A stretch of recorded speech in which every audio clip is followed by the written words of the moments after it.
I hope you're ready for some ill logic. Last time I went over the Buffalo Bouffalant draft for Season 4 of the Whipper Club League. Please go check that video out if you haven't done so already, as it outlines the team we've got as well as the mindset behind those picks and some of the rules for this season. Assuming you've already done so, we'll be going over this week our Week 1 matchup, here with a team builder, the match itself, and a post-game interview. This week we're going up against SteveChuck, coach of the Waterdeep Wobbuffets.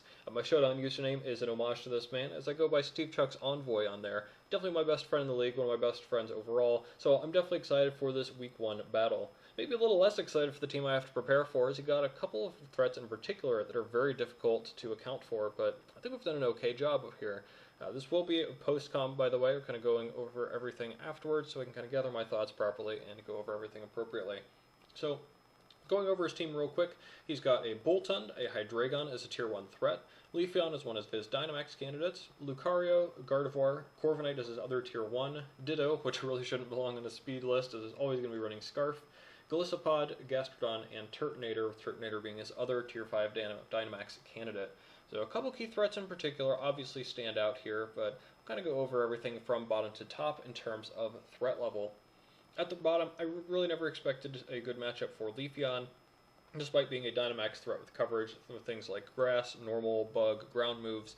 I could easily bring something like Weezing that can wall it for days, or Rotom-Heat, or Celebi if it lacks Bug, or Aegislash if it lacks Ground. And if it goes for a setup move, which it really might need to, it needs to forego some of its coverage. Kyurem-Black also is basically always going to take a hit, and he needs to be wary of that above anything else, so not really feeling Leafeon. The other mon that I never expected to come was Boltund. It is his fastest member, but it still does not outspeed Excelgor. It's also likely it'll bring at least one Scarf Bond in some capacity, and I have a lot of key threats that wall it totally, such as, again, Weezing and Rotom, as well as Seismitoad. Even coverage moves won't do too much for it, considering Boltund still doesn't get that much out of them, and having 3 members immune to the paralysis of Nuzzle basically seals the deal on this thing coming at all. Next up is Gastrodon, who is actually SteveChuck's second pick in the draft, but I don't think it trades very well against me overall. A quick look at the top threats include a Freeze Dry Kyurem-Black, a Celebi, who obviously is going to carry a grass move for it, and Natural Cure to shut down Toxic, a Seismitoad that can carry grass coverage as well, or just swap Toxics, a Weezing that shuts it down almost entirely, even Excelgor can carry grass coverage. Gastrodon does have niche uses this matchup, but never really expected that to show up. Finally, I didn't really expect Lucario to show up. 90 speed is significant, but I also believe that Gardevoir does just a better job at what it is trying to do. Gardevoir can hit things with Moonblast or Psychic, and doubling up in similar capacity or similar role with Lucario didn't seem to make much sense to me. It also still gets outsped by Kyurem-Black, though it can hit it with priority, and it's also outsped by things like Celebi. It needs coverage moves to hit mons, and needs to be able to set up, which means just like Leafeon above, something is going to be able to get away with walling Lucario. So definitely something I would need to be prepared for, and would hopefully be able to at least make a winning trade against if it does decide to show up physically or specially. So, moving on to the 6 I expect him to bring, starting off with Ditto. He did tell me he was bringing Ditto, and I have no reason to doubt him favoring Ditto, considering that was his actual first pick in the draft at slot number 7 overall.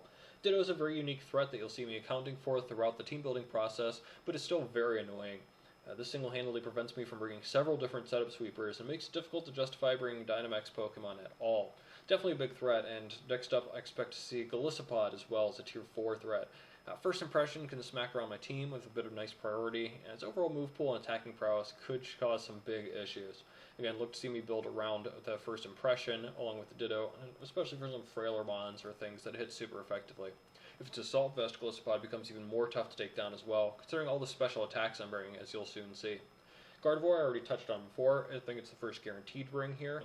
I run like a choice set with Psychic, Moonblast, Mystical Fire. You can run Energy Ball for coverage, or perhaps Trick. It's very devastating to the team. I could also build something bulky with Wish, but I kind of like that choice set more, maybe even Life Orb. A lot of my team is built around beating this thing just by merit of speed tiers and the like, so maybe won't be that big of an issue. We'll kind of see. Next up is Corviknight, which I definitely expect to come, but I don't think it'll be as big an issue as you may think. I have a couple sturdy answers in Aegislash and Rotom-Heat, the latter of which absolutely needs to come because of Corviknight, considering that it is the only Pokemon on my team that can hit it super effectively with a stab move. I've seen some wonky sets on Corviknight before to beat these kinds of threats. I've seen a setup power trip before to beat Aegislash, but I'm anticipating a more traditional set this time around, which may not be too big of an issue. One of the two biggest threats, I think, surprisingly, is Dynamax Turtonator, with Shell Smash and something like Fire Dragon and Grass coverage. This thing gets super bulky with Dynamax and gets super strong super quickly, and actually has a lot of key resistances for my team that makes this thing a powerhouse. They're very difficult for me to dispose of quickly or efficiently, especially when you factor in Dynamax and the amount of speed and power it gets from Shell Smash. I'm a little bit terrified of this thing coming. Finally, Hydreigon, of course, is the biggest issue for the team. It outspeeds Kyurem-Black naturally and has incredible coverage. It's basically not possible for me to outspeed it if it has a Scarf, which is what I'm most worried about set-wise, and even resisted hits can hurt. A misprediction could cost me the whole game, and I do not have a true switch-in on my entire team. However, it is not all doom and gloom. I feel like I still have an overall positive matchup, even with those two threats in the mix. So starting off with Pokemon I'm not going to be bringing, neither Dynamax Pokemon will be on the team this week, as Ditto ruins any attempt for me to set them up. Alolan Dugtrio in particular does not have a good matchup, as it struggles to break through things like Gastrodon and Corviknight while being destroyed by things like Ditto and Lucario.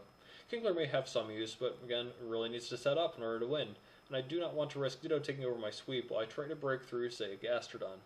Scrafty may have had some niche use here, particularly with an Assault Vest set to check Hydreigon, but then again, it probably needs to boost up or else it struggles against Corviknight as well. I do feel like this was the main game plan and that most of my team needed to be able to hit Corviknight hard in order to justify a slot on the team, or need to do something else effectively. Scrafty can't do enough here, and the final bench slot representing Seismitoad has this reasoning as well. Seismitoad I found just could not do enough in any particular role, especially when compared to team members brought, and when considering the inability to do much to Corviknight, it would have been nice to see it somewhere on the team, but unfortunately we're going to have to make do with what we got. So, finally, it's time to go on to the team that I brought, which I've listed out here in tier order. Aegislash is the first thing we'll go over. I knew I wanted Aegislash very early on in the playing process, but its set was one of the last ones I decided on. Basically, Aegislash was going to succeed no matter what I did with it, so I used it to fill some holes in the team.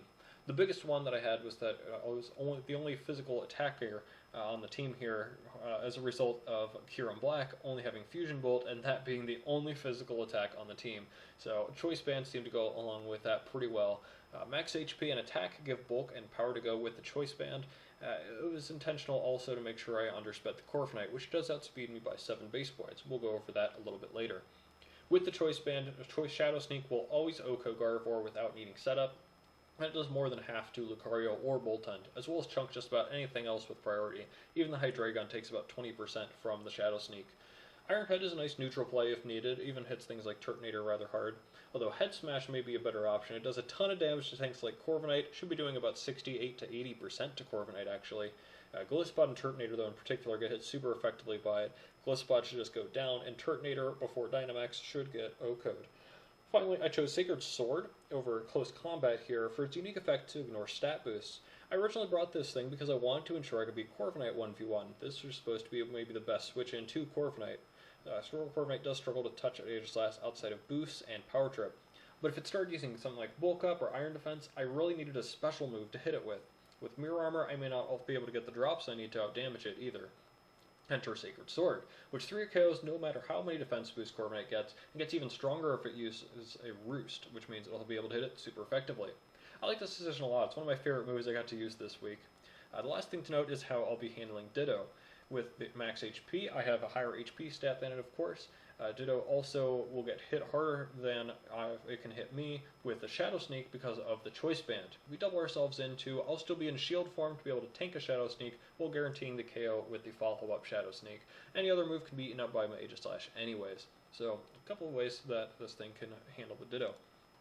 Next up, we'll go over the Scarf Kyurem-Black, which will outspeed anything relevant he could bring aside from a Scarf Hydreigon or a Turtonator that somehow gets up to +3 speed, as well as speed tie with the Ditto.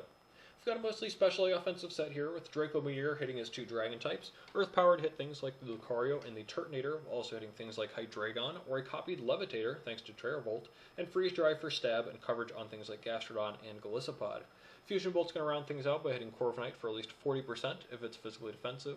A couple other notes, Draco Meteor does more than 50% to Dynamax Turtonator while outspeeding it after a Shell Smash, so if it's taking some chip from something else, one of my other answers to it, this is a possible revenge tool. Draco Meteor is also a useful tool because I can Draco pretty freely for KOs after Gardevoir is gone.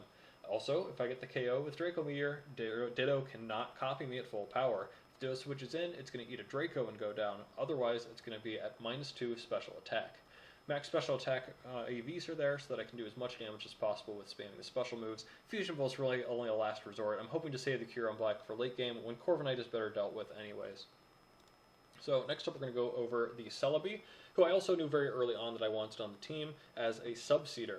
Substitute helps a lot against Ditto, of course, as well as Golisopod clicking the first impression. Subbing on the switch gives me a free turn to click Leech Seed, or perhaps Leaf Storm to force him out. That -2, by the way, from Leaf Storm is another answer to Ditto.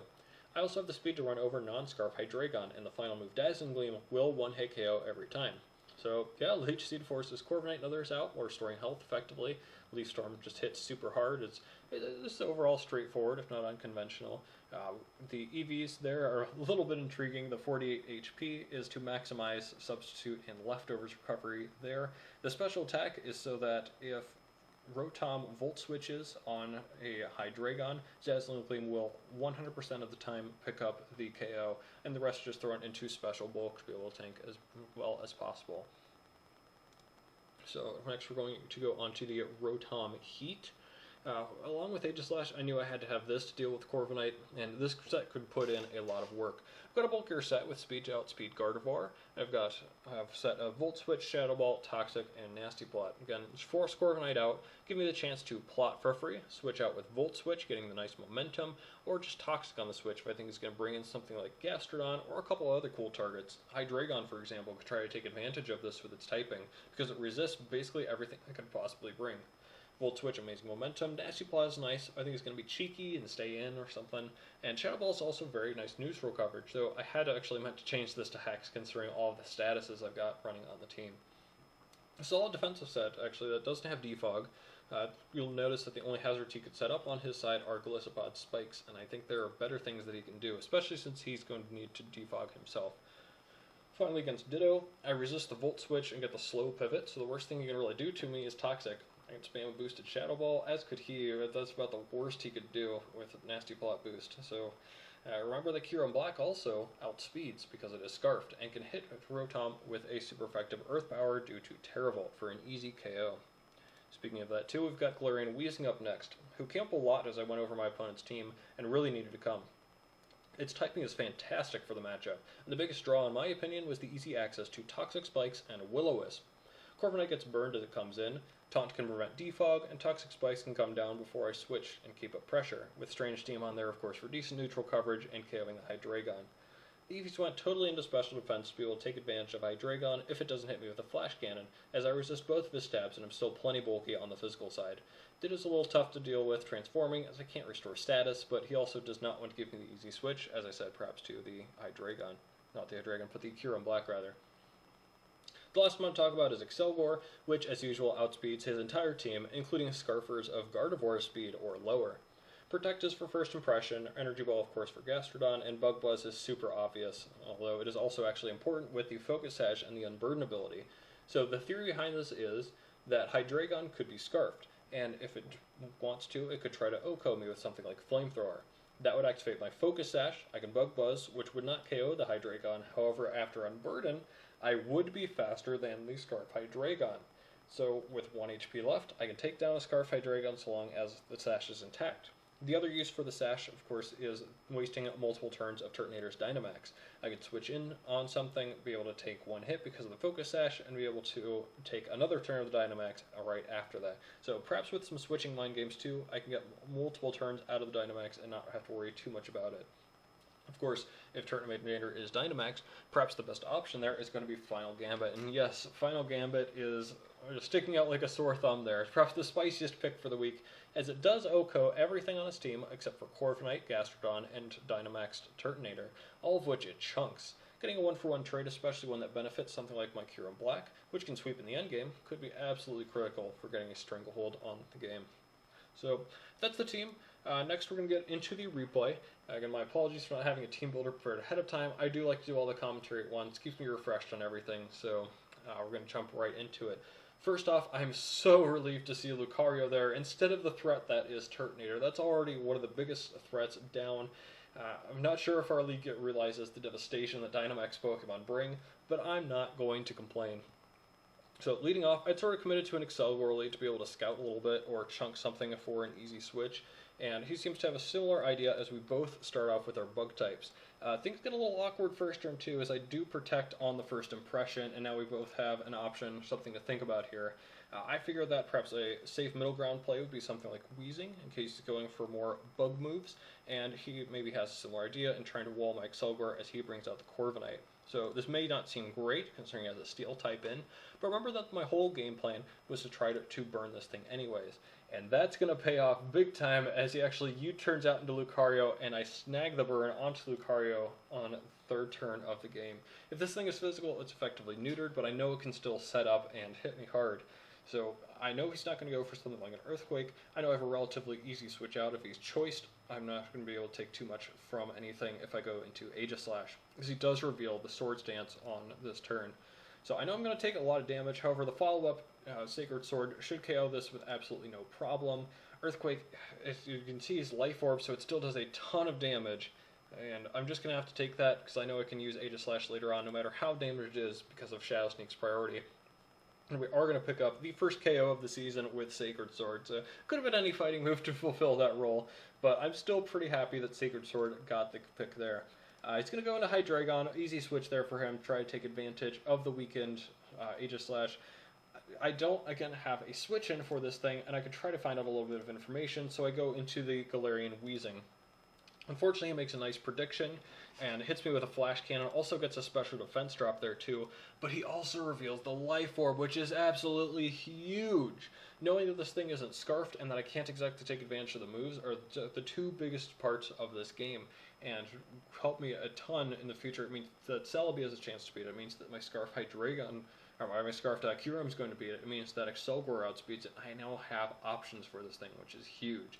So, thinking that perhaps going to go for another Flash Cannon, or hopefully not a Dark Pulse, go out into the Celebi, which again I know can KO, as he takes a little more chip damage too, and I only end up taking about a quarter after the Leftovers recovery. So I've got a couple options here. Obviously Dazzling Gleam could KO this thing, but I really don't see him staying in, and I think the safest option is just to substitute up. And he is going to go into his Corviknight again, substitute. Well, I probably could have Leech Seeded this turn, but I was a little bit worried about the Ditto coming in and trying to do something to me there. Leech Seed obviously wouldn't be able to work on the Ditto, and we wouldn't really be able to do much to each other. It would be pretty awkward. Wanted to avoid that situation, so just going to substitute up. The Corviknight was a very smart switch, though, as even though I'm going to reveal Leech Seed here, I don't reveal my attacking moves, and he just U-turns right out. I definitely wanted to keep Leaf Storm and Dazzling Gleam in my back pocket there. Didn't want to reveal Leaf Storm to go -2 special attack, nor did I want to reveal my answer to Hydreigon, as he makes an easy switch into Golisopod.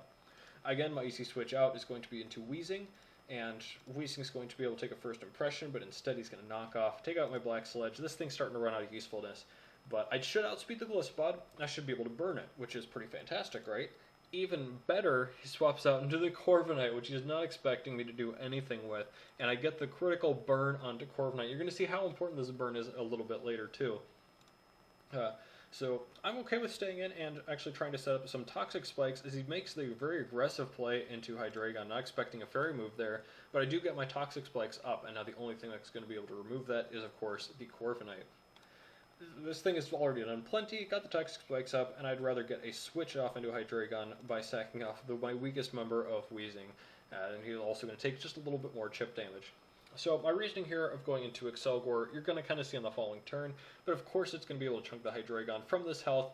It's going to go down, if not to a Bug Buzz, then to the Life Orb recoil, but of course this is going to force out the Corviknight. So again, it's going to do only about 8%, but because of the burn, it's going to stay down at about 86%. I really don't want to take the time to deal with this Corviknight. Breaking it down is going to be an absolute pain to deal with, and he's going to just keep this thing around to help wall a couple of my big threats, just to turn on the Celebi. My taunt user is down and everything, and I also don't need this thing anymore to outspeed that Hydreigon, nor do I need it to chunk the Turtonator. So I don't, without seeing many other uses, I decided to just finish this thing off quick and easy with a Final Gambit. A Final Gambit doing 91% minimum to the Corviknight, actually just exactly 91 if it's full HP. So basically guaranteed the kill there, and I am definitely okay with that 1-for-1 trade. Excelgor taking down a Steel Flying type is not something you're going to see every day, though Final Gambit is definitely the easiest way to do it. Maybe I could have played around a little better because it was a little bit neutered from the burn. The burn was actually necessary to get it down into that damage range again, though, too. Otherwise, it would have been sitting at 98%, and I would not have been able to KO with Excelgor, and that would have been a pretty big issue. So on the double blind switch, I think it's probably obvious to me that I'm going to go out into the Rotom.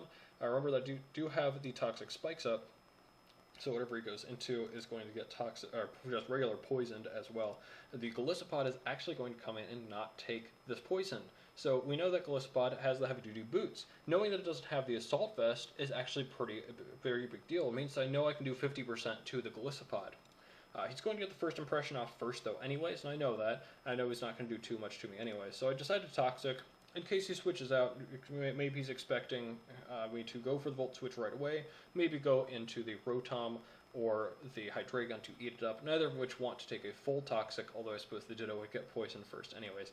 So maybe the Toxic wasn't the best idea here, but I know that I'm going to outspeed this thing on the next turn anyways, and this turn it's an easy Volt Switch out, or you may think. So Volt Switch is going to hit, do 52%, and here's a cool interaction actually. So it does that 52% to Golisopod, as Gardevoir actually traces the Levitate just a little bit too late, still gets hit by the Toxic Spikes there and gets regularly poisoned. You would expect me to switch out too, but this is a cool little interaction. Because Emergency Exit activates first, he is the one that switches out, and I actually don't switch out at all. So him not knowing this little interaction actually affected the game a little bit, because he expected this Rotom to go out and go into one of my other three threats, which he could hit super effectively. That could signal for something like a Choice Scarf even too. This is similar to if you happen to use a pivoting move against something with an eject button as well. Maybe some of you have seen Wolfie's video against Pokemon, where I believe he took advantage of maybe a Diggersby using U-turn and used that to help set up. So just a cool little interaction there that let me actually stay in with the Rotom. So Gardevoir, I got a chance to find out that it is in fact Scarfed, as we can see it move first and do 51%, and Shadow Ball is going to take off 45%. The special defense drop really doesn't matter there. Again, I had meant to put Hex on this thing earlier, and it actually would not have KO'd after the poison damage there, which I can take advantage of actually. That's actually a good thing too. I can't Volt Switch out because it outspeeds me, but I know it's locked into Psychic. So bam, out comes the Celebi. Only taking 20% from that too. The leftovers is going to be huge as well, as only going to take 20%. I still have another 2% left after a Substitute, not even close. I don't know what you're talking about. The poison is slowly racking away at Gardevoir too. These Toxic Spikes are really putting in some work. Knowing that he's going to have to stay in, I eat another Psychic. Leech Seed is going to finish it off. A little cheeky way to get a little bit of health back. Not much of anything at all, and get Celebi another kill. So, the most important part of that interaction actually is that I ended with a Substitute up. Here in the endgame, I'm very much looking at that Ditto. Can Ditto come in and reverse sweep me? If I've got a Substitute up, Imposter is going to fail, so no, it cannot come out. If Hydreigon comes out, I've got a Dazzling Gleam waiting for him, and he knows that I switched this in on it earlier, so he's got to be a little weary of that. With that all being said, of course Golisopod is the obvious switch in.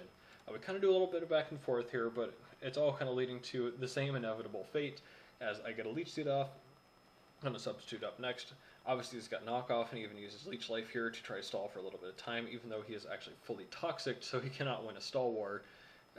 I'm just going to finish him off with a Leaf Storm. And again, Leaf Storm is important because of that Ditto. So once Golisopod goes down here, he only has two Pokemon left, Ditto and Hydreigon. Again, I do not want to be swept by Ditto. Ditto cannot come in here, though, because I have -2 special attack, and this is super important. It means he has to bring out the Hydreigon, which I know I outspeed. Even at -2 special attack, Dazzling Gleam is still going to do over 50% to it, and Dark Pulse will take me out, but again, it's down to 11%, it's super low. And this is the exact situation that I wanted, that I described in the Teambuilder. Only Hydreigon and Ditto are left. I'm going to come in and click Draco Meteor. If he stays in, he's going to go down. If he switches to Ditto, it's going to go down. So I have about a 90% chance of taking something out. And most importantly, too, if I stay in, then Draco will kill, and I'll be at -2 special attack. Ditto has to come in, copy the minus special attack, get poisoned, and not be able to do much of anything here. So with that, Draco Meteor is going to hit again. It does 92%, showing what that HP stat does for me. So he's going to click Fusion Bolt, the only thing that's not weakened by the special attack drop. Ditto actually goes down to Poison, netting Galarian and Weezing, the final KO of the game, and that is going to be GG. So great game too, my boy SteveChuck. I had a lot of fun with the game. It was a very cool experience to build around things like Ditto and First Impression and the like. maybe there are a couple things could have improved, but I think overall I played pretty well, and the end game itself was pretty clean, although maybe I could have avoided something with that 90% chance to win there. Perhaps, though, at the end, too, if I missed, I'd probably go into Aegislash, just Shadow Sneak, and probably be able to clean up that way. So that's going to be the game there. Next match is going to be against Joey and the Akron Agrons, but for now, let's move on to the post-game interview with my buddy SteveChuck. All right, we're here for the post-game interview with SteveChuck, coach of the Waterdeep Wobbuffets. How you doing, sir? I've had better feelings post matches, but you know. I can understand that. But I had a lot of fun with the match. That was pretty cool, and just wanted to kind of go through your team a little bit, what you brought and what I brought, and kind of what we were expecting from each other. I guess to start off, I knew that Hydreigon was going to be such a huge threat. I like the Nasty Flat Life Orb set a lot. I like the Flash Cannon coverage. That works really well, too. I admit I was a little bit more scared of Scarf. Any particular reason why you decided to go the Life Orb Nasty Flat? There was just so many. Him and Kyurem-Black, the main thing was one of them had to be faster than the other. Sure. And I thought that I had other options to cover him that unfortunately were removed fairly early on. Yeah, I feel like that was one of my main game plans for sure. Yeah, to try to remove its obstacles. And you know, you did a very good job at the end of the game removing Ditto's possibility of doing anything. You shouldn't have told me you were bringing Ditto. I may not have prepped so hard for it. To everybody, bringing Ditto. Ditto is actually just so good. It really shapes the team building all around it. I had to think about that for every single mon that I built. Aegislash running, I had a choice band on there. If you can tell that, Shadow Sneak being able to do just a little bit more damage to you. Of course, the Draco Meteor, Celebi really didn't hurt itself all that much. Same with Rotom, Weezing, even Excelgor I could protect and kind of scout what you're doing. So Ditto I definitely had to come prepared for, and it also meant that I wasn't going to bring a Dynamax mon, and I noticed that you did not either. What went into that decision? It really just came down to looking at my team and what I felt I needed to bring. I was fairly certain I needed the Corviknight, the Hydreigon, the Ditto, the Gardevoir, the Lucario. I felt they were all key pieces that were needed here, so that just kind of left an open spot. And just looking at my available Pokemon to Dynamax versus what else I had, I thought the Gala Speed covered that better than something to Dynamax. Sure, yeah, Ghost-Spot that was definitely an issue. When I was doing calcs and such, I thought I can handle this pretty easily, and then I saw like an Assault Vest set, and maybe not. Maybe that's going to be a little more difficult, and seeing just how much First Impression does, even without a choice band, is quite a bit. For those Dynamax months, I was pretty sure Leafeon wasn't going to come. Didn't seem like it had a great matchup. But Turtonator, I was actually very afraid of. At +2 with max speed, that was going to outspeed even my Celebi there. I had to kind of prep all around that. But, he was very close to coming. Very close. And with Rapid Spin and like a defensive set too, Turtonator is actually a pretty nice tier 5 pick that I slept on, for sure. Gardevoir, I definitely thought might come. Scarfed, which was my predicted item on that too. I love the ability to trick that as well. Mystical Fire, so you're not walled by my Steel type, which becomes pretty frail pretty quickly too. But that's also why I went with the Choice Band on the Aegislash, was to make sure that it could KO this threat. Lucario, I admit, at first I wasn't that worried about. Then as I ran calcs, I saw how much damage it did. We saw how much it did when it was burnt at +2. That was the bulky form of Aegislash, by the way, and it still did just too much damage. That was not very fun. But definitely underestimated the Weezing there, and could have had a bigger impact with him if he did not just blow up. The second turn.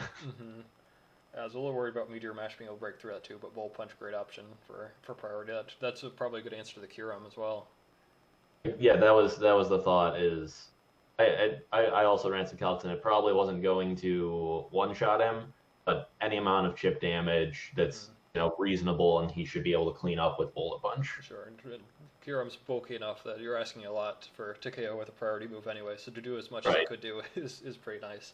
And I saw a physically defensive Corviknight instead of specially or mixed or anything. Any reason why the physical in particular? Oh man, I think body press is the main reason. Having that, probably another way to beat Kyurem, right? Yeah, another way to beat Kyurem. I'm trying to remember what else. If you brought the Scraftier, the Doug Trio, the Body Press, Yeah. but it was mainly for the increased damage output as well as bulk. Hmm. I think one of the first things that I saw was Corviknight's very tough to actually break through, and that's why two of the first ones that I added were the Aegislash and the Rotom. I think that just that as a starting point to try to be able to break that apart a little bit was well worth it. And the Excalibur, of course, is what came through for that Yeah, in the end there. Let's was not expecting the final gambit there. see. It was just a fun little tech in week one. Yeah. Originally, I still think Hydreigon was probably the biggest threat. So originally that was the game plan there. Um, Try to just assassinate it as best as possible. And also the Excalibur outsped the Scarf Gardevoir by 1 point, which was pretty funny there. 284, yeah, 426 there, and Excalibur hits 427. I know I've been frustrated in the past by that too. With I had a Scarf Braviary to be able to outspeed Zero Aura by 1 point, so I get a little bit faster than Zero Aura, and suddenly base 80s are not able to outrun that. Okay. Yeah, that. Yeah. Any particular comments or anything that you had on the team or overall or the battle overall? Anything you wish you did better or particularly good moves? Um, Spending more time preparing would have been good. I had a busy week Sure. and got kind of rushed and just kind of looked at my team and resorted to basic sets, not really thinking about which mons in general have moves that are standardly used to counter, and not really looking deeper in move pools or anything for surprises, basically. Right, like something I was a little concerned about was like a power trip Corviknight. Um, if you were to set up with it, it can suddenly beat the Aegislash, which is why I had to go the Sacred Sword on Aegislash instead of Close Combat there. It's the only thing that can guarantee a set amount of damage to Corviknight and still be able to hit it after it roosts. But yeah, no, overall pretty standard. That's true. EV's not necessarily optimized either, but again, No. I don't know who's the winner here, considering you got to play in Twilight Imperium yesterday, and I'm just a little bit jealous of that. After my one and only attempt finishing in second place. I don't know if I want to commit another 12 hours to that. I mean, in like a month or two. It's not, immediately following, but That's eventually. totally fair. Well, any closing thoughts then before we wrap things up? Not. I mean, your team and specifically in this match and also in general, it's was a pain to prepare for. Just looking at things, I thought had a good idea what to do against Aegislash and Kyurem, and then it's like, well, there's Celebi and Rotom, and whatever I want to do against Aegislash and Kyurem just is walled by those two. So it was a pain thinking about that. All right. Um, I definitely appreciate it because that was the goal of the team, is to make it a pain to prep for. Just like yours obviously was with Ditto and Hydreigon, and the inability to break through Corviknight with most anything. I expect to see those three most weeks. But interesting that neither of us brought our water ground types either. No Gastrodon, no Seismitoad. That was kind of fun there. yeah. Some similarities to their teams, but I think you'll have a lot of success with this in the future. I could see you definitely being in the upper half of the league even after this, and especially if you get a little more time to prep. So definitely big thanks for coming on. If there are any links that you want to share below, then I'll definitely add those in the description, and we'll see y'all next time.